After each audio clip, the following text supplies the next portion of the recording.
আল্লাহর হাবিব সাল্লাল্লাহু আলাইহি ইসলামের জীবনে যদি আমরা দেখি তাহলে দেখব উনি যা বলতেন ওটা নিজে আগে বেশি করতেন। আল্লাহু আকবার। উনি ইবাদতের কথা বলতেন, আল্লাহর সামনে নিজেকে সঁপে দেওয়ার কথা বলতেন।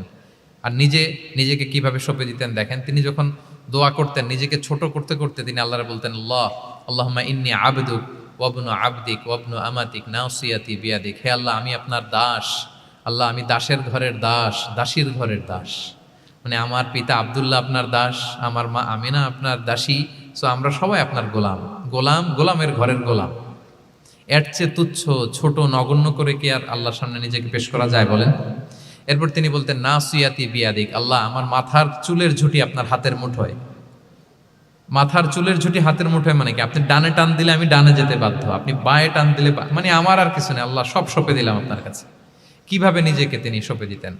তাহাজ্জুদের সালাতে যখন রাতে দাঁড়াতেন, আম্মা জান আয়েশা রাদিয়াল্লাহু তাআলা আনহা বলেন, দাঁড়িয়ে থাকতে থাকতে পা দুইটা ফুলে যেত এরকম, হাত্তা তাতাফাত্তারা কদামা।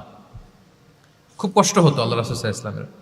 তো আম্মা জান আয়েশা বলতেন, ইয়া রাসূলুল্লাহ কদ গুফিরা লাকা মা তাকদ্দামা মিন যামবিকা ওয়া মা তাআখার। আল্লাহ তো বলেছেন আপনার সব গুনাহ মাফ, গুনাই তো নাই, তাও ঘোষণা সব গুনাহ মাফ। এত কষ্ট নিজের দেহের উপর নিজে কেন দেন?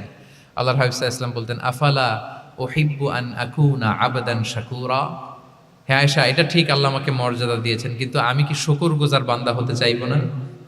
আল্লাহর নেয়ামতে যে আমি ভেসে বেড়াই, আল্লাহর নেয়ামতে যে আমি বেঁচে আছি, আল্লাহর অনুগ্রহের কারণে যে আমার এত সম্মান, সে আল্লাহর প্রতি আমি কি নিজেকে পেশ করব না? আফালা উহিব্বু আন আকুনা আবদান শাকুরা। আমি কি শুকরগুজার হব না? আমার রোলটা তো আমাকে প্লে করতে হবে, আমাকে তো উজাড় করে আমার রবের সামনে আমাকে উপস্থাপন করতে হবে। দেখেন, শুধু বলতেন না, করে দেখাতেন।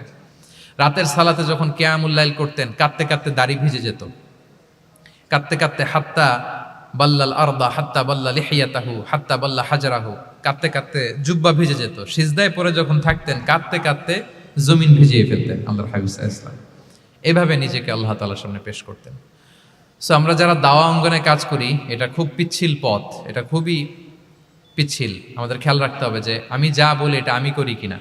এটা দায়ীদের জন্য চ্যালেঞ্জিং। সে নিজে একটা ডিসেন্ট লাইফ লিড করা, তার নিজের মধ্যে সততা থাকা, নৈতিকতা থাকা, মোরালিটি, এথিক্স, ভ্যালিউজ নিয়ে যে আমরা বলি, ওই ভ্যালিউজের প্র্যাকটিস যেন আমাদের মধ্যে থাকে। আল্লাহ তাআলা আমাদেরকে তৌফিক দান করুক। আমরা পড়ি আমিন।